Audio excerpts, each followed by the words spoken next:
যাত্রার প্রথম রাতটা কাটবে ট্রেনে। পরদিন দুপুর 12:30 নাগাদ পৌঁছব আলিপুরদুয়ার জংশন। সেখান থেকেই হবে পিক আপ। গাড়ি করে সোজা চলে যাব মাদারিহাটে হোটেলে। এরপর লাঞ্চ সেরে বেরিয়ে পড়ব সাউথ খয়রাবাড়ি লেপার্ড রেস্কিউ সেন্টার দেখতে। যদি এনক্লোজারের ভিতর লেপার্ডদের মধ্যে ব্যাটারি চালিত গাড়িতে ঘুরতে চান তবে সেই খরচ আপনার। এরপর খয়রাবাড়ির বাঘ চিতাবাঘ দেখে ফিরে আসবো হোটেলে। এখানে আপনার জন্য অপেক্ষা করে থাকবে গরম গরম চা আর ইভিনিং স্ন্যাক্স। পরদিন অর্থাৎ তৃতীয় দিনে সকালে ঘুম থেকে উঠতে হবে সূর্য ওঠার আগেই। ফ্রেশ হয়ে চলে যাব হাতি সাফারিতে। একটা কথা মনে রাখবেন, হাতি সাফারি বা জিপ সাফারি যাই করুন না কেন তার টিকিট কিন্তু আপনাকেই কাটতে হবে, নিজের সচিত্র পরিচয়পত্র দেখিয়ে আগের দিন সন্ধ্যায়। এটা বন দফতরের নিয়ম।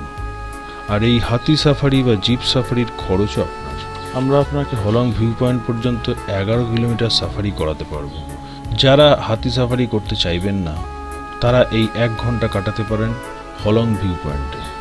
যদি কপাল ভালো থাকে এখান থেকেই দেখতে পাবেন ওয়াইল্ড লাইফ। এরপর আবার ফিরে আসা হোটেলে, এসেই ব্রেকফাস্ট, সঙ্গে গরম চা। লাঞ্চের পরে আমরা আবার যাব হলং ভিউ পয়েন্ট। যারা জিপ সাফারির টিকিট সংগ্রহ করতে পারবেন তারা বেরিয়ে যাবেন জিপ সাফারিতে। সন্ধ্যায় আবার ফিরে আসবো মাদারিহাটের হোটেলে, এসেই গরম গরম চা আর ইভিনিং স্ন্যাক্স। রাত একটু বাড়লে ডিনার। এদিনও রাত্রিবাস মাদারিহাটে। চতুর্থ দিনে আমরা মাদারিহাট থেকে সোজা চলে যাব ভারত ভুটান সীমান্ত পেরিয়ে ফুনসোলিং। দেখব ফুনসোলিং গুম্ফা, ক্রোকোডাইল পার্ক। এইসব দেখে চলে যাব চিলাপাতা। মনে রাখবেন চিলাপাতা ঢুকতে হবে কিন্তু বেলা 2টোর মধ্যে। আস্তে আস্তে পথের ধারে ধাবাতে করে নেব লাঞ্চ।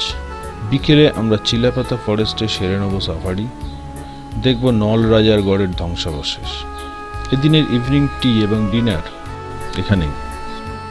রাত্রিবাস ওই চিলাপাতার জঙ্গলে। পঞ্চম দিন সকালেই বেরিয়ে পড়ব চিলাপাতা ছেড়ে।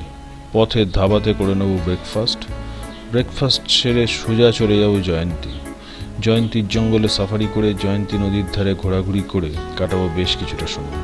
তারপর লাঞ্চটাও সেরে নেব জয়ন্তীতে। দুপুর 3টে নাগাদ জয়ন্তী ছেড়ে বেরিয়ে সোজা চলে যাব রায়মাটাং, পাহাড় জঙ্গলে ঘেরা এক ছোট্ট হ্যামলেট।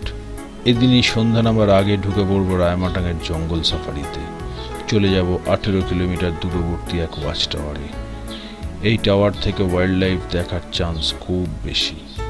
সন্ধ্যা ঘন হবার আগেই ফিরে আসবো রাতের আস্তানায়। একটা কথা জানিয়ে রাখি, রায়মাটাংয়ে কিন্তু কোনো হোটেল নেই। এখানে পর্যটকরা থাকেন হোমস্টে সিস্টেমে। পরদিন অর্থাৎ ষষ্ঠ দিনেও থাকবো রায়মাটাংয়ে। একাত্ম হয়ে যাব এর বন পাহাড়ের সঙ্গে। ইচ্ছা হলে পায়ে পায়ে ঘুরে আসতে পারেন 1.5 কিলোমিটার দূরের এক ওয়াচ টাওয়ার থেকে। এদিন সন্ধ্যায় যদি বৃষ্টি না হয় তাহলে থাকবে ক্যাম্প ফায়ারের আয়োজন এবং ওপেন এয়ার ডিনার, সঙ্গে ট্রাইবাল ড্যান্স। পরদিন রায়মাটাং থেকে একটু তাড়াতাড়ি লাঞ্চ সেরে বেরিয়ে পড়ব আলিপুরদুয়ার স্টেশনের উদ্দেশ্যে। তারপর ট্রেন ধরে সোজা কলকাতা।